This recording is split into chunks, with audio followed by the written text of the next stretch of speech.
생명보험금을 노리고 남편을 살해한 혐의로 재판에 넘겨진 이은혜와 공범 조연수에 대해 각각 무기징역과 징역 30년이 선고됐습니다. 재판부는 이은혜 일당이 여러 차례 피해자를 살해하려다 실패했고 계곡에서도 의도적으로 피해자를 구하지 않아서 숨지게 한 혐의가 인정된다고 판단했습니다. 취재기자 연결해 보겠습니다. 김철희 기자. 네, 사회 일부입니다.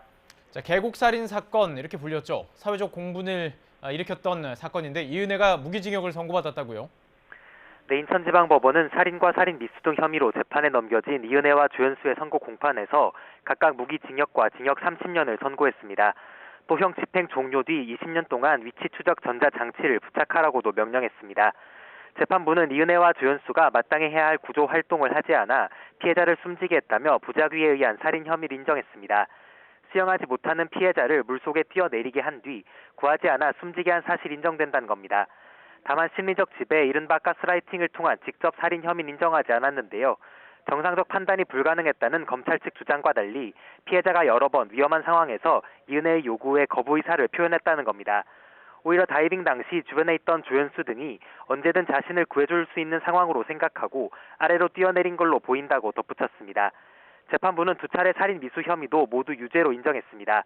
먼저 보고도구를 이용한 살인 미수 혐의에 대해선 피고인들이 나눈 텔레그램 메시지 내용이 대단히 구체적인 수준이라고 설명했는데요.